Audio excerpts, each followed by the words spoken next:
Luffy and Loki are finished in Elbaf because we knew that IMU defeated the previous Sun God Joy Boy 800 years ago. But now, after this reveal, Oda has confirmed IMU is so busted that he killed multiple God Fruit holders in his path to world domination. And after tanking Loki's new strongest attack, we start to realize just how cooked the Straw Hats are. In fact, it would be more plausible for Luffy to get completely decimated to near death by IMU once he reaches the battlefield. However, Oda has also provided a way for the gang to stall IMU long enough until my goat monkey deadbeat dragon shows up in Elbaf. You know, let's just leave my goat here, right here. And Oda does this through the flashback into Brook and Gunko's kingdom 70 years ago. At this point, Brook and Usopp have woken up and are being taken care of by the Straw Hats. Usopp asks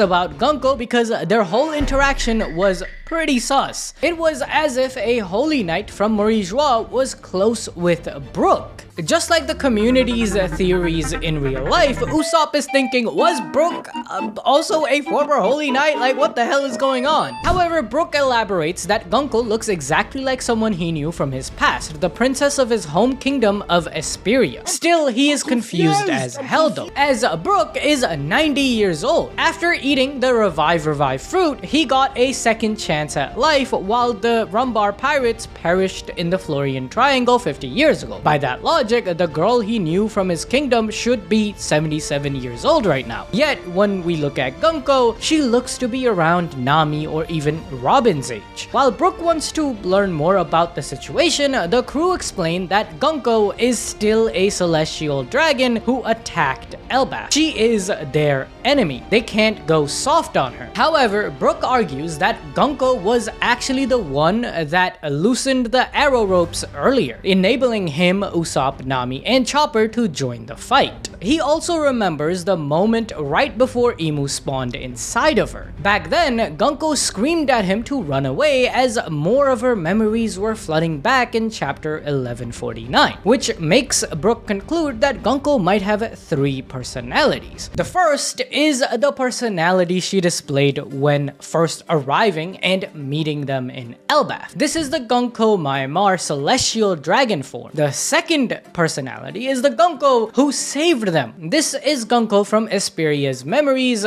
bleeding in. Finally, we meet Demon Gunkko after IMU's will took over her own. Nami, someone who was forced to work under Arlong and in a way was controlled by them, chimes in suggesting that Gunkko might be mind controlled, perhaps sensing a familiarity between their two pasts. But of course, Gunkko's control is on a completely different level. After seeing so many giants getting Domir reversied, it's possible that Gunkko might have gone through the same thing. However, Jinbei, the most experienced of the Straw Hats, who knows most about the Celestial Dragons and the world government as a former warlord and being part of the Sun Pirates who had a majority escaped slaves from Joie as their crewmates, he understands just how dangerous the Celestials and the Holy Knights are. He is sorry to say this, but Brook needs to decide right now, before the battle begins, if they spare Gunkko or kill her. Any hesitation against such busted enemies could result in a defeat. And so, Brook starts telling us about his life before joining the Rumbar pirates. His nation of Esperia was all about music and instruments. 70 years ago, at 4 AM, Brook started blasting his tunes to wake up the entire city. His song today is about mermaids. It goes something like this. Yo, editors, give me a beat. When you wake up in the morning, good mermaid, the beginning of a brand new world. They say there are plenty of seas out there. I'd love to see them for myself. Yo, is my singing not great? Good mermaid.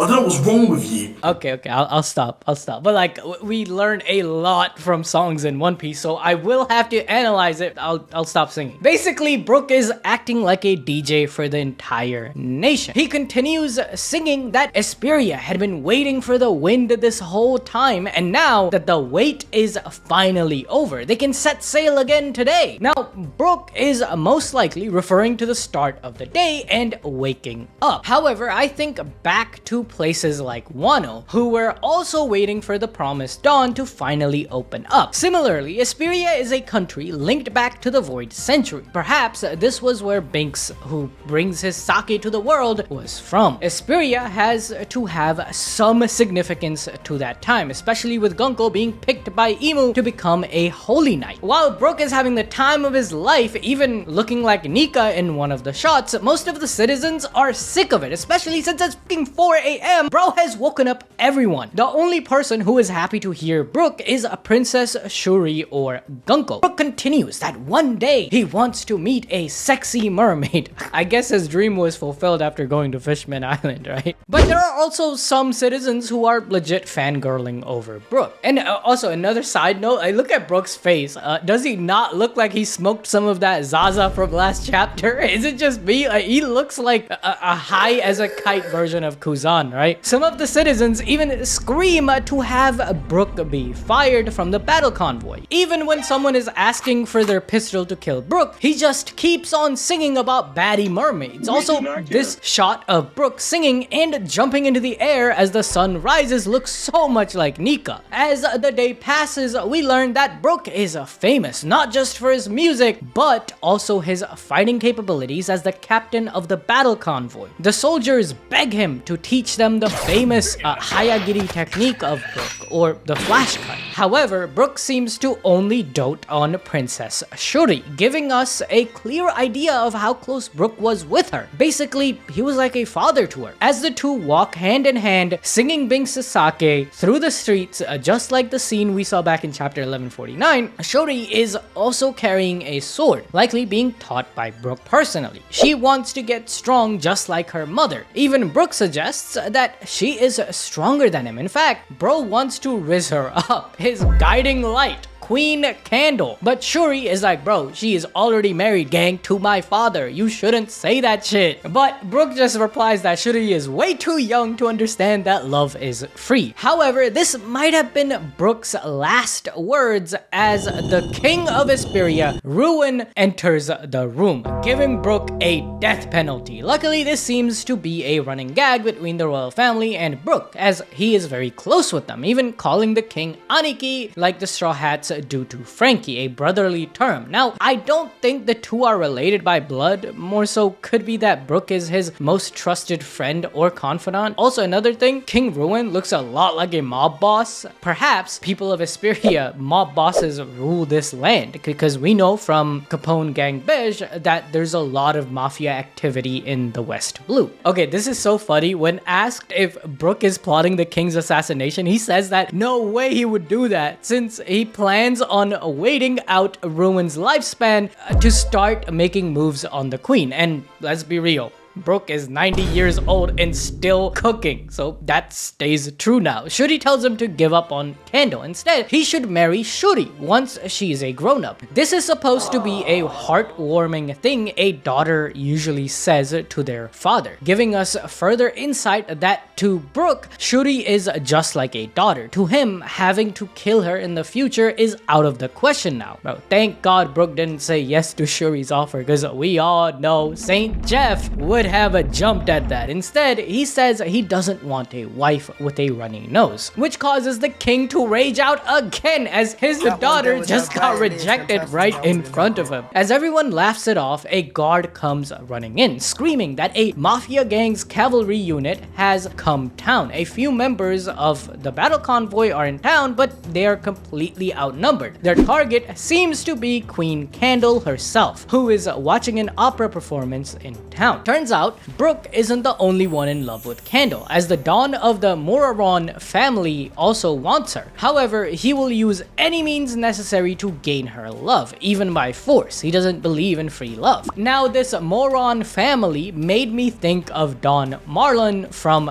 the Rock's Pirates. It's possible that Don Marlon descended from this family 20 years later. Turns out that Brook ran into them at the harbor earlier in the day, and he already cut them. If he cut them, then how are they still fighting? Well, because they haven't noticed that they were cut. Of course, Brook's flash slash is so busted that after he cut them, they walked around, lived the whole day like nothing was wrong. At the opera house, one by one, the gang members start collapsing with slash wounds. They finally realized they were dead men walking. Judging from the reactions of the citizens, this seems like a regular thing in Esperia, as they instantly think to Captain Brook's flash slash. It's his 3-verse humming arrow notch slash to be exact. Hearing the commotion outside, the queen finally shows herself, and guys, she is a certified baddie, like best girl in One Piece. I only need one panel. She was the former leader of the battle convoy, just like Brook, and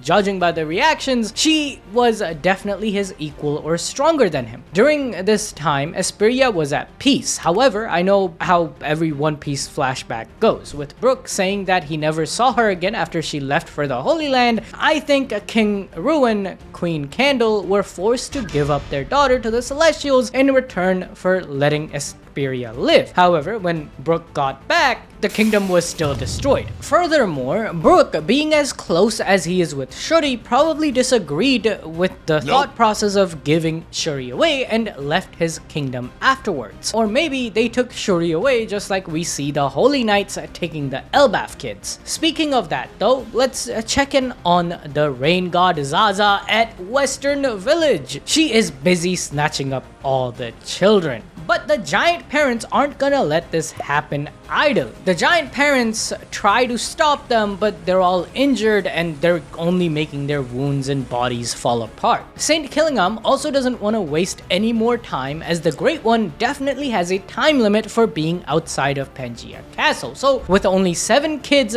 taken, he tries to flee. Luckily, Sanji arrives just in time, confirming the matchups between Saint Q versus Sanji and Zoro versus Saint Jeffrey Summers. I believe that Jinbe will be fighting Zaza, cause Broken literally controlled the flow of water with his fishman karate, as the other Straw Hats figure out the Gunkko situation. Finally, let's talk about Loki versus IMU, where the Great One is still yapping about Ragnar that the hammer must have been waiting for someone all these years to finally take revenge on Mu. Ragnar gets rage baited by this, and Loki even says that he has never seen anyone this tough. Since Loki has fought Shanks before, this comment proves that IMU is definitely stronger than Shanks. IMU has realized by now that Loki and Straw Hat Luffy were never destined to become his soldiers. The phrasing is important here, as he says thy kind, which could refer to their status as god fruit holders. The war god and the sun god's kind oppose the aspect of IMU's abyss. They won't bow down. So instead, he will erase them just like he did with